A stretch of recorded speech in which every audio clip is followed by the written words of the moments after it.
Você sabia que mesmo no Antigo Testamento, Jesus já estava presente, agindo poderosamente e sendo revelado de formas que poucos perceberam?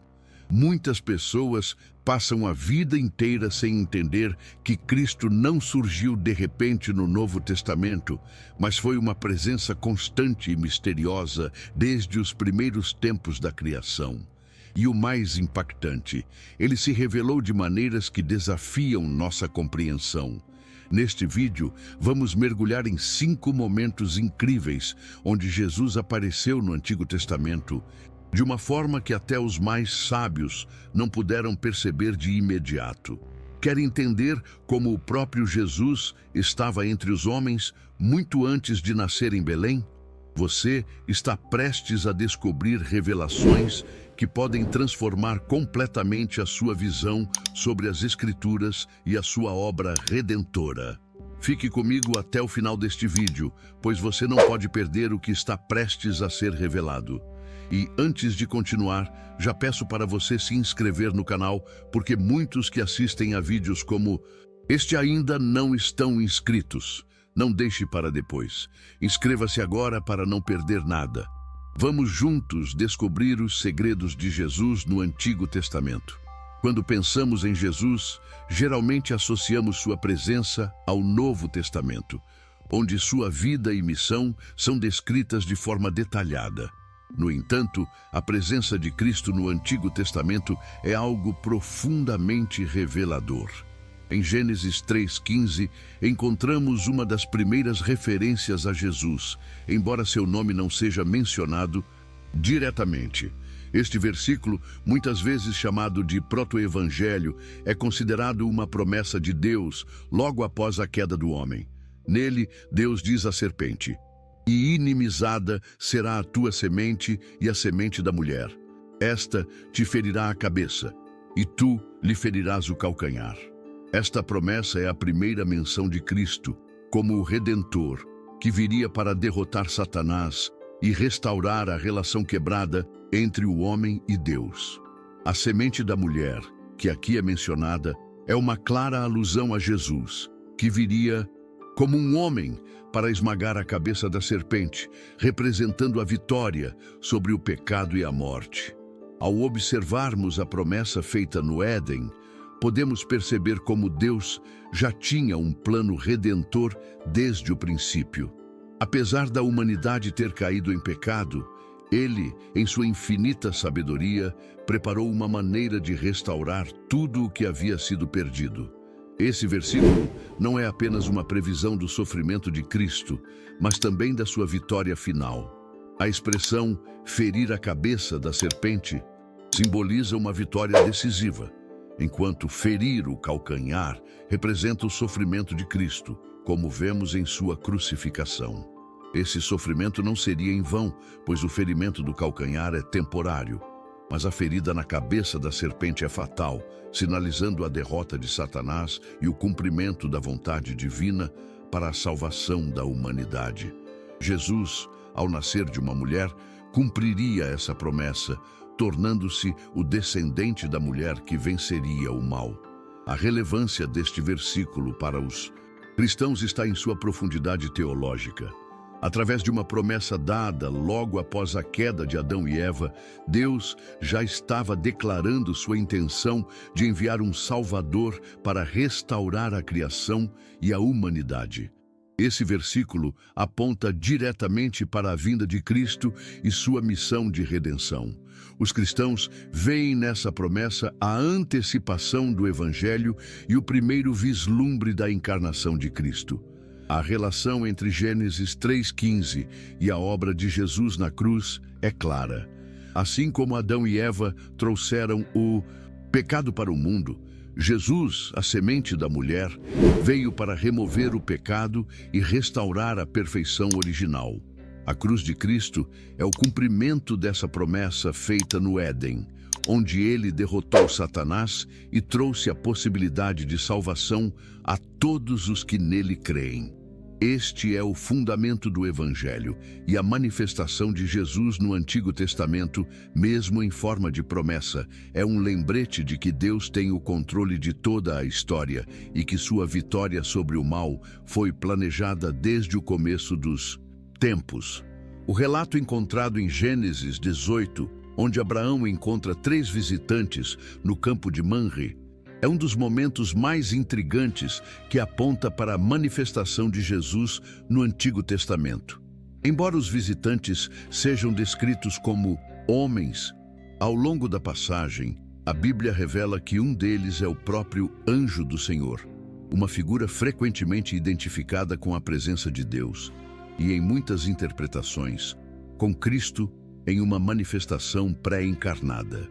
Abraão, como o patriarca da fé, recebe esses visitantes com grande hospitalidade, oferecendo-lhes água, pão e um lugar para descansar, mostrando a generosidade e a reverência com que ele tratava as manifestações divinas. Esse encontro é significativo porque é o momento em que Deus reitera sua promessa a Abraão, de que ele será o pai de uma grande nação, mesmo após a sua esposa, Sara, estar já com idade avançada.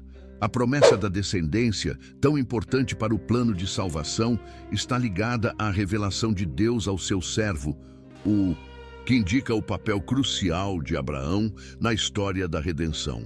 O anjo do Senhor, que se revela a Abraão, é mais do que um mensageiro, como muitos anjos, e é identificado com uma autoridade divina única.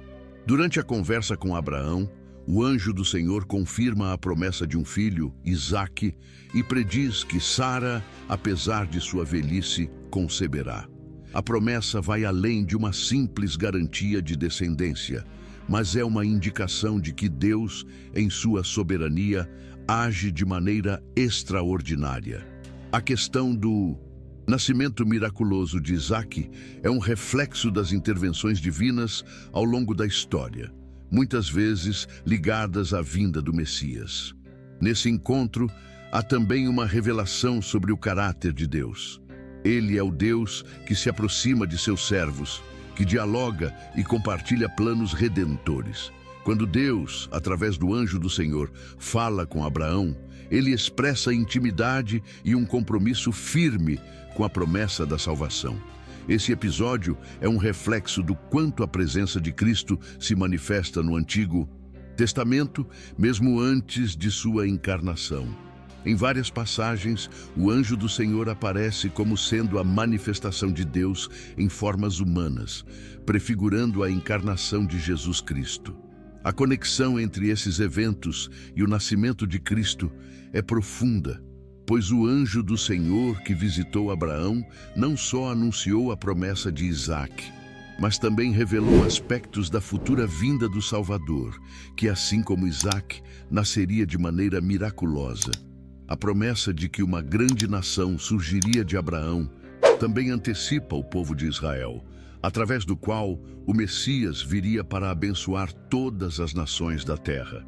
Assim, em Gênesis 18, o encontro de Abraão com o anjo do Senhor não é apenas um momento histórico, mas uma preparação para o cumprimento do plano divino, apontando para a obra de Cristo, que seria o cumprimento das promessas feitas a Abraão, a Isaque e a toda a humanidade. Em Gênesis 32, encontramos um dos episódios mais enigmáticos e espiritualmente ricos do Antigo Testamento, quando Jacó luta com um ser divino durante a noite, enquanto se prepara para reencontrar seu irmão Esaú.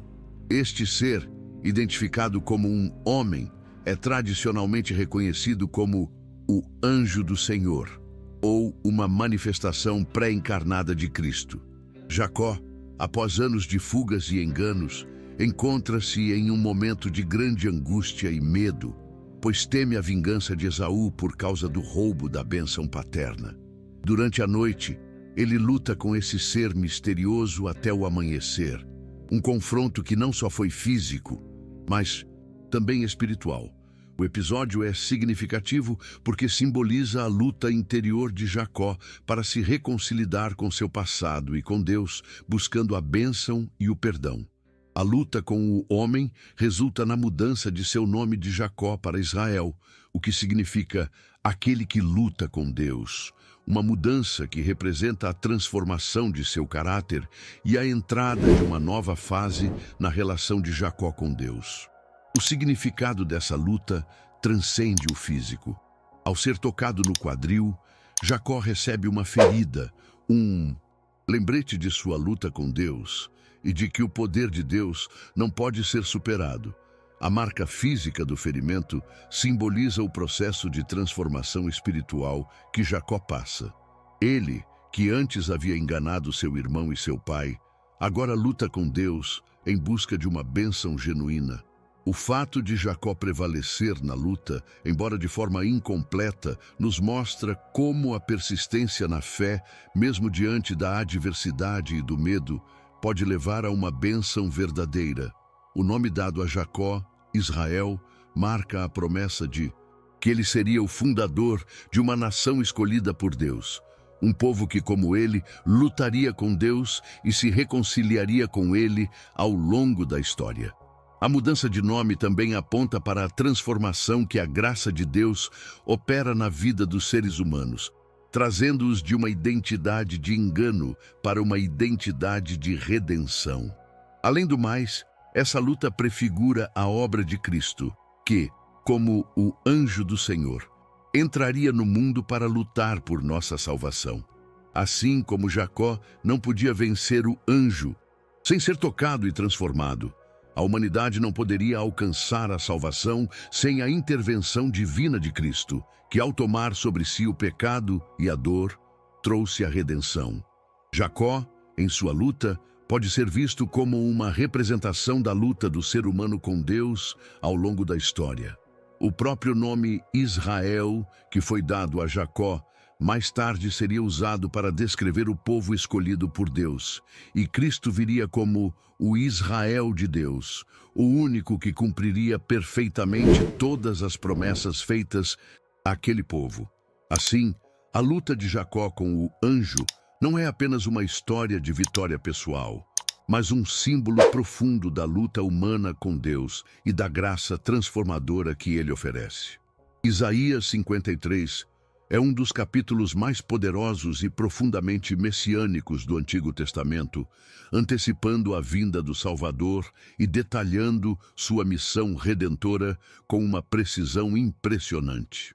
Este capítulo descreve um servo sofredor, que sem aparência atraente ou majestosa, seria desprezado e rejeitado pelos homens, mas que por meio de seu sofrimento traria cura e redenção ao povo de Deus. Para os cristãos, não há dúvida de que essa figura é a prefiguração de Jesus Cristo.